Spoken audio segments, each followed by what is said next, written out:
थांनाय समफ्राव जों इउपिपिएलनि दैदेनगिरिनिफ्राय बिपिएफनि दैदेनगिरिफोरजों सावरायबोदों सावरायनाय नुदों जे बिपिएफनि दैदेनगिरि हिसाबै हाग्रामा महिलारिया बे माखौबा गारनानै माखौबा नाजावनाय बे पलिसिखौ कुनुदिन गनाया बिथाङा गावनो चिफ जानो मोननांगौ गावनो बिटिसिनि दैदेनगिरि जानो मोननांगौ बाखिबो गावनि सिङाव थानांगौ बे मन'भाबजों खोथाफोरखौ बुंनो नागिरा बेनिखायनो बे मोननै जेब्लाहालागै हाग्रामा महिलारिया बिपिएफनि लिडार हिसाबै थागोन मुरब्बी हिसाबै थागोन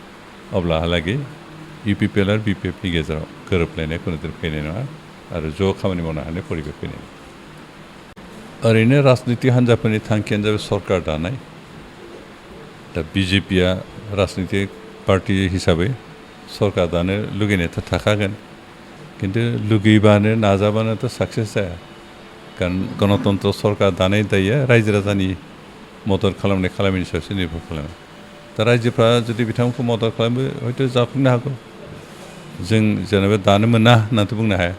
गणतन्त्र गासैबो सरकार दानो हानायनि मोन्थाय दं सरकार दानो नाजानायनिबो हास्थायनायनि मोन्थाय दं बिथांमोना हास्थायदों खिन्थु हास्थायबाबो नाजाबाबो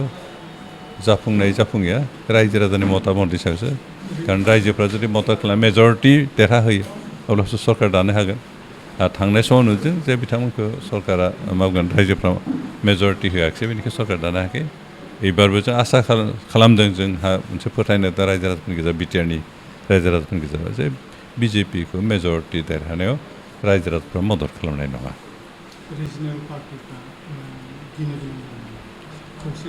ओरैनो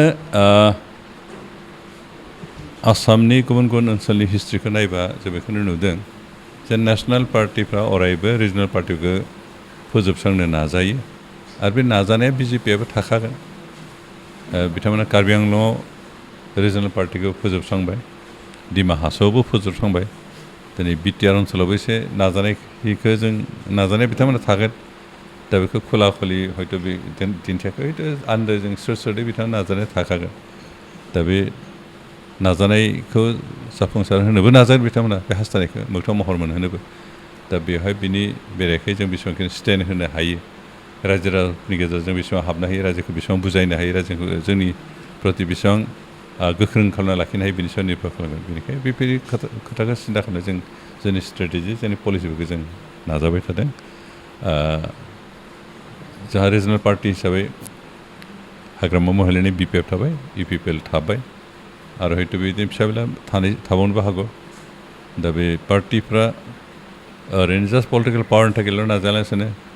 गावनि जातिगत जिफोर इसु बेफोरखौ फोथांना लाखिनानै बेफोरखौ लाखिनो नोजोर होनानैबो खामानि मावनो रोंनांगोन आरो अब्लासो जों एग्रेसननि एगेन्स्टै स्टेन्ड होनो हागोन कारण नेसनेल पार्टिफ्रा गासैबो एग्रेसन खालामो दा बेनि एगेन्स्टै स्टेन्ड होनो हानाय पलिसिफोरखौ जों रिजनेल पार्टिया जेब्ला नेसनेल इस्युफोरखौ लानानै खामानि मावगोन अब्लासो जों स्टेन्ड खालामनो हागोन नङाबा जास्ट पावार लानाय पलिटिकेल पावारनि थाखायल' खामानि मावबा जों हानाय नङा बेनिखायनो जोंहा जिहेतु इउपिपिएल पार्टिया जास्ट पलिटिकेल पावारनि बाथ्राखौ सिन्था खालामनानैल' नङा खिन्थु जातिनि जोंनि राव हारिमु थुनलाइखौ फोथांना लाखिनानै जोंनि जातीयताबादखौ फोथांना लाखिनानै जोंखौ मोनसे आलादा सिनायथिजों थांना थानायनि जिथु सिमां बेखौ मोगथां महर मोननायनि जिखिनि हाबाफारि बेखौ लानानै जों खामानि मावदों आरो बेनिखायनो जों फोथायदों जे बिटिआर ओनसोलनि रायजो राजाफ्रा रिजनेल पार्टिबाबो इउपिपिएलखौ मालाबाबो नाकस खालामनाय नङा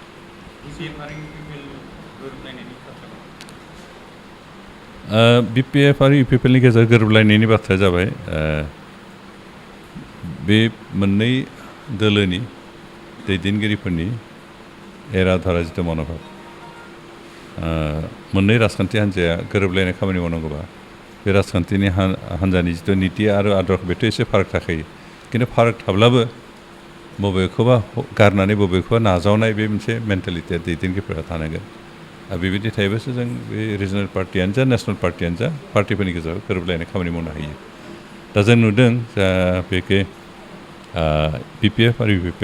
इउपिपिएलआथ' खोब गोदान पार्टि खिन्थु बिपिएफआ दा जथेस्थ' गोजाम पार्टि जाबाय दा